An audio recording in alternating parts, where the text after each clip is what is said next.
What's good, YouTube? Dom, Stamen Sports Cards here, back with another video. Hope you're all doing well. For those of you that missed me, everything's been all right. Just been a really busy month of September and bleeding in from August. A lot of positive things going on in my life right now that have kind of taken away from being able to sit down and do as many videos as I would like.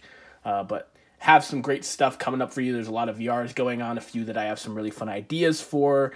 Just need to be able to sit down and record them, as well as some collaborations that I have coming down the pipeline here in October. So you'll be seeing a little bit more of me this month, that is for sure. I got a really cool pickup. I haven't been buying a ton recently. I've been kind of slowing down a little bit, but I had a great opportunity to get something to the collection. And it kind of made me think of how this is kind of went back in time. And a lot of you know I collect McFarlane figures, like this Carlton Fisk one right here. And they are really cool, detailed figures. A lot of them are still in the boxes that I have, but a few of them I bought loose, like this one of him jumping up and staying fair in the World Series.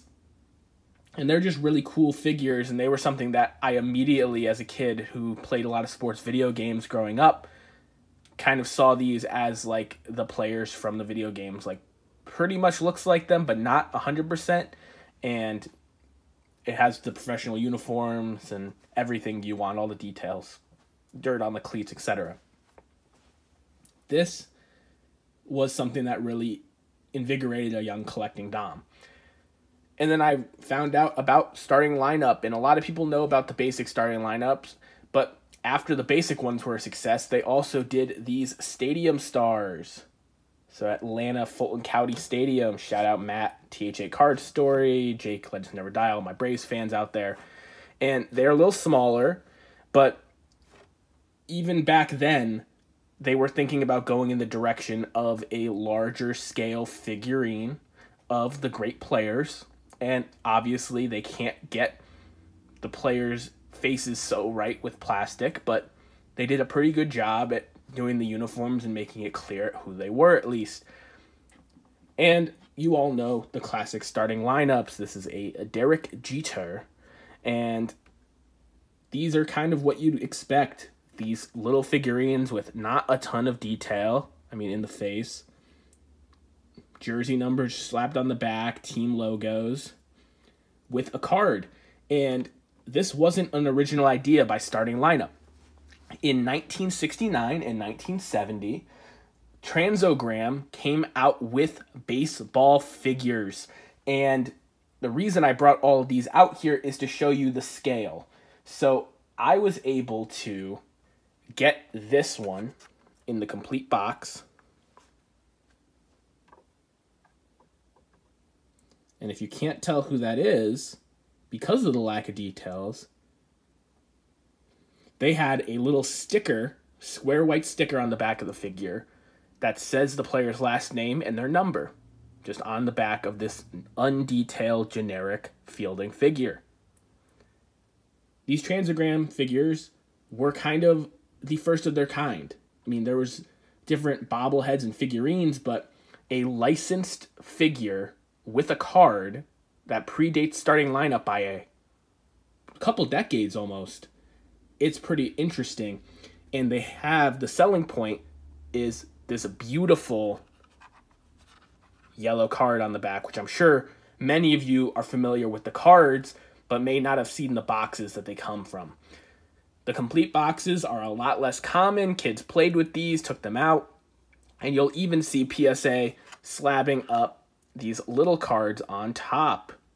I know my good friend Scott at Stukes Baseball Cards and Curiosities has a collection of just these top panels.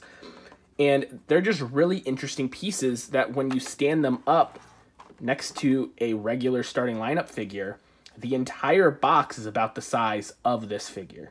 And how things have just scaled to the McFarlane days. I know Madden was making different figures, and MLB still puts out figures from a different company. McFarlane stopped years ago.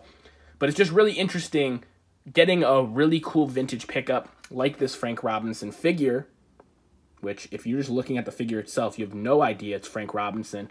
How the detail has kind of gotten bigger and better as it went along, and it all comes back to being able to pick up stuff like this. I got an amazing deal on this, and the collector card on the back is really what attracted me to this box.